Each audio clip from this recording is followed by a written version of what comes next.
శ్రీ విష్ణు రూపాయ నమశివాయ. అన్నవరం క్షేత్రంతో తెలుగు వాళ్ళ జీవితాలు మమైకమైపోయాయి. వైశాఖ శుద్ధ ఏకాదశి రోజు ఆ స్వామివారి కళ్యాణం అసలు చూడటానికి రెండు కళ్ళు చాలవంత వైభవంగా జరుగుతుంది. మరి దూరంలో ఉన్న వాళ్ళందరం అక్కడికి వెళ్ళలేం కదా. అందుకని ఈరోజు వీడియోలో అన్నవర క్షేత్రాన్ని మానసికంగా సందర్శించుకుందాం. అలాగే అసలు అక్కడ ఉన్నది ఏమిటి, ఆ యంత్రం ఏమిటి, అవన్నీ ఆ రహస్యాలు కూడా ఈ వీడియోలో తెలుసుకుందాం.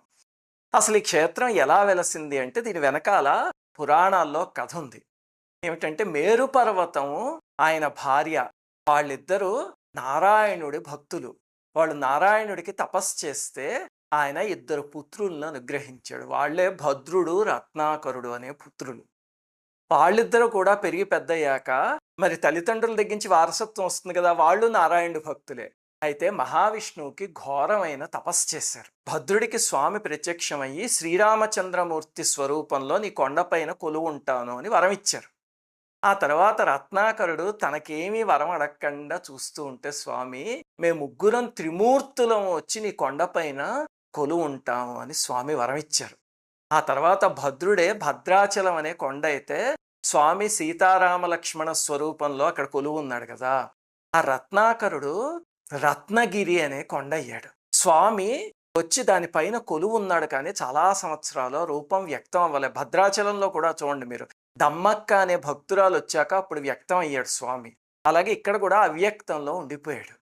ఆ తర్వాత ఏం జరిగింది అనే చెప్పుకునే ముందు ఇప్పుడు మీకు సందేహం వస్తుంది. ఏమిటంటే కొండలు కూడా ఇలా తపస్సు చేసేస్తాయండి మనుషులు చేసినట్టు అని. పురాణాల్లో కొండ గురించి చెప్పిన సూర్యుడు, చంద్రుడు, ఏదో శనిగ్రహం ఇలాంటివి చెప్పినా ఇవన్నీ కూడా మనం చూసే ఫిజికల్ ఎంటిటీస్ కాదు. ఇప్పుడు కొండ అనేది మనం ఒక ఎంటిటీ చూస్తాం కదా, హిమాలయ పర్వతం ఉంది, దాని వెనకాల ఒక దేవతా శక్తి ఉంది. మనకి హిమవంతుడికి కూతురు కింద పార్వతీదేవి పుట్టింది అవన్నీ చెప్పేది ఆ దేవతా శక్తి గురించి తప్ప అక్కడున్న హిమాలయం అనే కొండ గురించి కాదు. అలాగే సూర్యుడి వెనకాల మనకి కంటికి కనిపించే అగ్నిగోళం వెనకాల ఆదిత్యుడు అనే శక్తి ఒకటి ఉంది, ఆయన గురించి ఆదిత్య హృదయం. అలాగా ఈ కొండలన్నిటి వెనకాల దేవతా శక్తులుండి వాటి గురించి పురాణాల్లో రాస్తూ ఉంటారు. సరే, స్వామి ఆ కొండ మీద అలాగా అవ్యక్త స్వరూపంలో ఉండిపోయాడు. ఆ తరువాత స్వామి ఒక శతాబ్దం క్రితం వ్యక్తమై బయటికి రాదలుచుకున్నాడు. అప్పుడు ఒక విచిత్రమైన సంఘటన జరిగింది. ఏమిటంటే అక్కడ గోర్స సంస్థానానికి జమీందారు గారు ఒక ఆయన ఉండేవారు. వారికి స్వామి కలలో కనిపించి నేను రత్నగిరి కొండపైన కొలువున్నాను అని చెప్పారు. అలాగే ఈరంకి ప్రకాశం గారని ఒక మహావిష్ణు భక్తులు ఒక ఆయన ఉండేవారు. వారికి కల్లో కనిపించి నేను ఆ కొండ మీద కొలువున్నాను అని చెప్పారు. దాంతో వాళ్ళిద్దరూ కూడా జనాన్ని తీసుకుని వెతకటానికి అని చెప్పి అక్కడికి 1891 శ్రావణ శుద్ధ విధియ రోజు వచ్చారు, ఆగస్టు 6వ తారీఖు. ఆ కొండలు చాలా పెద్దవి, అవి 2-3 కలిపిన కొండలు. ఎక్కడ వెతుకుతారు అంత కొండల మీద? వెతికేసరికి చివరికి అమ్మవారు ఒక వృద్ధురాలి స్వరూపంలో వచ్చారు. నాయనా, అక్కడ అంకుడి చెట్టు ఒకటి ఉంటుంది, దాని కింద ఒక పొట్టు ఉంటుంది, అందులో వెతికేరా అని అడిగారు. అడిగేసరికి లేదమ్మా అని చెప్పి ఇద్దరు వెతికితే పుట్టలో స్వామి నిలువెత్తు స్వరూపం, దాదాపు అడుగుల ఎత్తున్న స్వరూపంలో స్వామి వెలిసారు అక్కడ.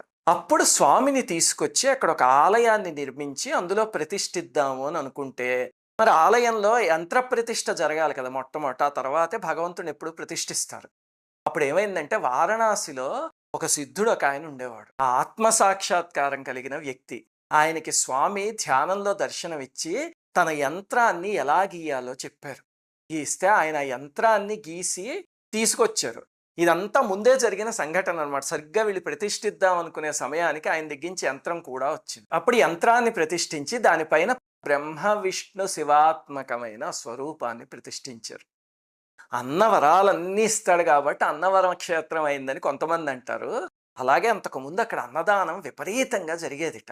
అన్నదానాలు అలా ఎక్కడైనా విపరీతంగా జరిగితే అక్కడికి తర్వాత తరాల్లో భగవంతుడు వచ్చి కొలువు ఉంటాడు, అందువల్ల అన్నవర క్షేత్రం అయింది అని కొంతమంది పెద్దలు చెప్తారు. అది ఈ క్షేత్రం. ఈ క్షేత్రం మీరు గమనిస్తే కనుక మిగతా క్షేత్రాల్లో కాకుండా 2 అంతస్తుల రూపంలో ఉంటుంది, చాలా విచిత్రంగా. పై అంతస్తులో స్వామివారు కొలువు ఉంటారు.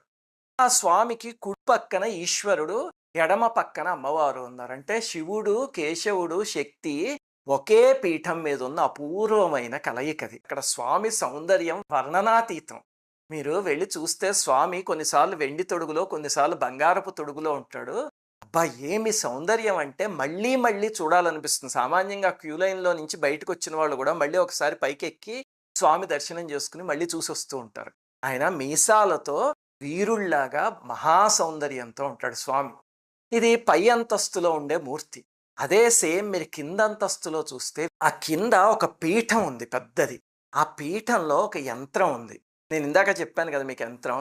ఆ యంత్రాన్ని అక్కడ ప్రతిష్ఠించారు. దానిపైన స్వామి ఇలా లింగాకారంలో ఉండి, ఆ పైన మూర్తి స్వరూపంలో ఉంటాడు. దాదాపు 13 అడుగుల ఎత్తు లింగం అది.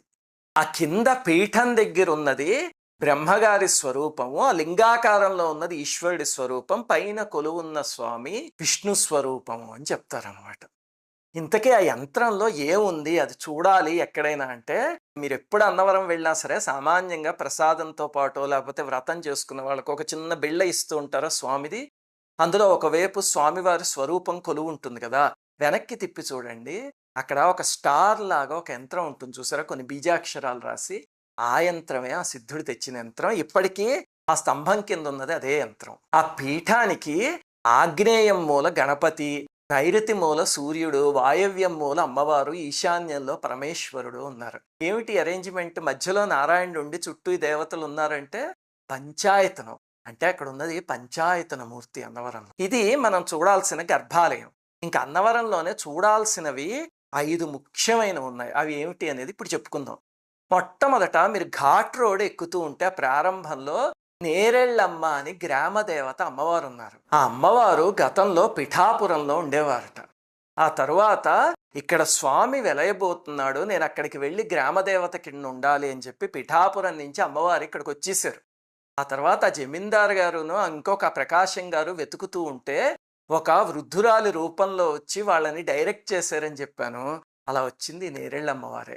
ఆవిడ ఆలయం అక్కడే ఉంది, దర్శించుకోండి. నిలువెత్తు అమ్మవారి మూర్తి, చాలా గొప్పగా ఉంటారు అమ్మవారు. ఇంకా తరువాత మెట్లదారి ఘాట్ రోడ్ 2 ఉన్నాయి కదా!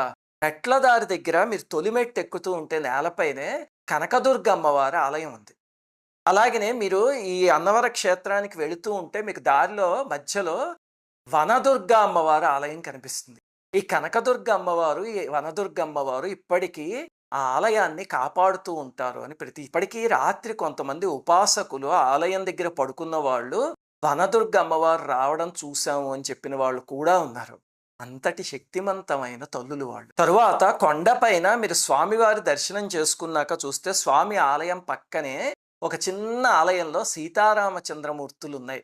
వాళ్ళు క్షేత్రపాలకులు. అక్కడ భద్రాచలంలో భద్రగిరి పైన స్వామి వెలిస్తే ఇక్కడ రత్నగిరి పైన సత్యనారాయణ స్వామికి క్షేత్రపాలకుడు కింద వచ్చి కూర్చున్నాడు సీతారామచంద్ర స్వామి. అసలు ఆ పక్కనే ఒక చిన్న మండపం ఉండేది గతంలో. ఇప్పుడు అవన్నీ కన్స్ట్రక్షన్స్ చేయడానికి తీసేశారు గానీ, ఆ మండపం ఎక్కడైతే ఉందో ఆ సీతారాముల గుడి దగ్గర, అక్కడే స్వామి పుట్ట కింద అంకుడి చెట్టు కింద ఫస్ట్ కనిపించిన స్వరూపం అక్కడే. ఆ తరువాత తీసుకెళ్ళి ఇప్పుడు మనం చూస్తున్న ఆలయంలో ప్రతిష్ఠించారు. ఇది సీతారామచంద్ర స్వామి ఆలయం మనం చూడాల్సిన 4వ ప్రదేశం. ఇంకా 5వది తప్పకుండా చూడాల్సింది ఏమిటంటే అక్కడ ఒక ఆర్కిటెక్చరల్ మార్వెల్ ఒకటి ఉంది. ఏమిటది? అక్కడికి వెళ్ళిన వాళ్ళు కొంతమంది చూసే ఉంటారు. సండైల్ చాలా అద్భుతంగా ఉంటుంది అసలు. అదొక జమీందారు గారును, అలాగనే ప్రముఖ పంచాంగకర్త పిడపర్తి కృష్ణమూర్తి శాస్త్రి గారు అని ఒక ఆయన ఉండేవారు. ఇప్పటికి కూడా మనకి పిడపర్తి వారి పంచాంగం అని వస్తూ ఉంటుంది కదా! వాళ్ళ మూల పురుషులు. వారిద్దరూ కలిసి రూపొందించారట. దాని పైన ఒక చిన్న రాతి గోడ లాంటిది ఒకటి కట్టారు. దానికి సూర్యుడి యొక్క కాంతి పడి నీడ పడుతుంది కదా! ఆ నీడని బట్టి సమయం ఎంత అనేది క్యాల్కులేట్ చేయొచ్చు. మనం ఎలా క్యాల్కులేట్ చేయాలో కూడా పక్కనే రాసి ఉంటుంది. అసలు మీరు అది చూసి క్యాల్కులేట్ చేస్తే ఆశ్చర్యం ఏమిటంటే మన టైంని తప్పులుంటే సెట్ చేసుకోవచ్చు. అంత పర్ఫెక్ట్‌గా చూపిస్తుంది అది. మీరు కోణార్క్‌లో సన్‌డైల్ ఉంది చూసారు కదా చక్రానికి. నేను గతంలో కోణార్క్ వీడియోలో కూడా చెప్పా. కానీ కోణార్క్‌లో అలా చాలా చక్రాలుండేవి. దండయాత్రల వల్ల పాడైపోయాయి. ఇప్పుడు కూడా ఏదో గొడుగు అలాంటివి పెట్టి చూస్తే మనకి పర్వాలేదు కనిపిస్తుంది. ఇక్కడ అలా కాదు. ఇక్కడ ఇంటాక్ట్‌గా ఉందసలు. మీరు వెళ్లి చూస్తే చాలా ఆశ్చర్యం కలుగుతుంది. తప్పకుండా చూడండి ఆ సన్‌డైల్.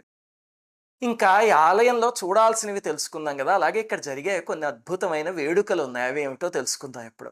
మొట్టమొదటిది ఏమిటంటే వైశాఖ శుద్ధ ఏకాదశి రోజు స్వామివారి కళ్యాణం. అసలు కళ్యాణం దశమి రోజు నుంచే ప్రారంభం అవుతుంది. అర్చక స్వాములు వీళ్ళందరూ ఏం చేస్తారంటే 2 బృందాల కింద విడిపోతారు. విడిపోయి ఒక బృందం అమ్మవారి వైపు, ఒక బృందం అయ్యవారి వైపు అనమాట. పెళ్లి పెద్దల్లాగా. ఇంకా అక్కడి నుంచి వాళ్ళు ఒకళ్ళ మీద ఒకళ్ళు చలోక్తులు వేసుకోవడం అవన్నీ చేసుకుని చక్కగా అంటే చుట్టాలు వాళ్ళందరూ కలిసి వచ్చినట్టు. తర్వాత దశమి రోజు తాంబూలాలు తీసుకుంటారు వివాహానికి. అచ్చం స్వామివారు, అమ్మవారు ఇద్దరు మనుషులు ఎదురుగుండా ఉంటే ఎలా కళ్యాణం చేస్తారో అంత వైభవంగా చేస్తారు. అయితే ఏకాదశి రోజు వివాహం. ఆ రోజు తాళి తీసుకొచ్చి స్వామివారి చేత అమ్మవారికి ధరింపజేసి, వాళ్ళిద్దరికీ అరుంధతి నక్షత్రం చూపించి, వేద పండితులందరూ వాళ్ళకి ఆశీర్వచనం చేసి, తర్వాత వాళ్ళిద్దరిని వనవిహారానికి తీసుకువెళ్తారు. ఎంత అద్భుతంగా ఉంటుందో అసలు ఆ వేడుక చూడటానికి. ఇంతకీ ఆ పెళ్ళికి పెద్దలెవరో తెలుసా? సీతారాములు. సీతారాములిద్దరూ పెళ్లి పెద్దల కిందొచ్చి వాళ్ళు కూడా పక్కనే ఆంజనేయ స్వామి వాహనం మీద వీళ్ళతో పాటు ఊరెరిగి ఈ కొత్త పెళ్లి కూతుర్ని, పెళ్లి కొడుకుని వనవిహారానికి తీసుకువెళ్తారు. చాలా బావుంటుంది అసలు ఆ వేడుక. అన్నవరానికి దగ్గరలో ఉన్నవాళ్ళైతే గనక అసలు మిస్ అవ్వకండి. ఇంకా రెండవ వేడుక కార్తీక పౌర్ణమి రోజు జరుగుతుంది. అదే అన్నవరం గిరి ప్రదక్షిణం. కొండలు చాలా పవిత్రమైనవి. వాళ్ళేం చేస్తారంటే కార్తీక పౌర్ణమి రోజు ఆ ఉత్సవమూర్తుల్ని తీసుకొచ్చి కొండ మొదటి నుంచి ప్రారంభించి అక్కడున్న కొండల్ని రత్నగిరి, సత్యగిరి అని పిలుస్తారు. వాటి చుట్టూ ప్రదక్షిణం చేసి దాదాపు 8.3 కిలోమీటర్స్. అంతా అయ్యాక మళ్ళీ ఆలయానికి తీసుకువెళ్తారు. ఆ వెనకాల ప్రదక్షిణం చేయడానికి లక్షల మంది వస్తారు అక్కడికి భక్తులు. అసలు మహాద్భుతంగా ఉంటుంది చూడటానికి అది. ఆ జంట కొండల కింద ఒక రహస్యమైన సొరంగం ఉంది. అందులోంచి కృష్ణదేవరాయల వారు ఒకసారి హఠాత్తుగా శత్రువులు వస్తే దాని సహాయంతో యుద్ధం చేశారు అని ఉంది. అలాగనే అల్లూరి సీతారామరాజు గారు కూడా తన ఉద్యమానికి ఆ సొరంగాన్ని వాడుకున్నారు అని కూడా చరిత్రలో కొన్ని చోట్లుంది. అందుకని ఆ గిరి ప్రదక్షిణ ఒకటి తప్పక చూడాల్సింది. ఇంకా మూడవది మనందరికీ తెలిసింది ఏమిటంటే ప్రతిరోజు జరిగే సత్యనారాయణ వ్రతం. మనం ఇంట్లో వ్రతం చేసుకుంటాం కదా, అది ఒక ఎత్తు అయితే ఆ క్షేత్రంలో చేసుకోవడం అనేది చాలా విశేషం. అక్కడ చాలా శుభప్రదం ఆ క్షేత్రంలో చేసుకుంటే. ఇవి అక్కడ దర్శించాల్సినవి. ఇంకా వీడియో ముగించే ముందు అతి ముఖ్యమైనది ఒకటి చెప్పలేదు నేను. ఏమిటది? అన్నవర ప్రసాదం. తిరుమల స్వామివారి లడ్డు ఎంత ప్రఖ్యాతమైనదో అన్నవర ప్రసాదం కూడా అంత ప్రఖ్యాతమైనదే. ఎవరైనా పొట్లం తీసుకొచ్చి ఇలా పొట్లం విప్పితే పక్క గదిలో ఉన్నా సరే అన్నవర ప్రసాదం తెచ్చారు ఎవరో అని మనం వెంటనే చెప్పేచ్చు. అంత అద్భుతమైన పరిమళం కదా.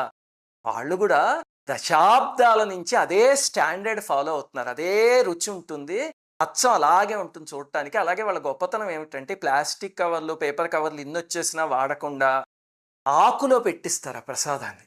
ఆ ఆకు సువాసన కూడా భలే ఉంటుంది. అది తిన్న వాళ్ళందరికీ తెలుసు కదా. దానికోసం విశాఖ ఏజెన్సీ నుంచి నెలకి 20 లక్షల ఆకులు తెప్పిస్తారు, ఏకంగా విస్తరాకులు. అక్కడ కొండ ప్రాంతం వాళ్ళ దగ్గర నుంచి.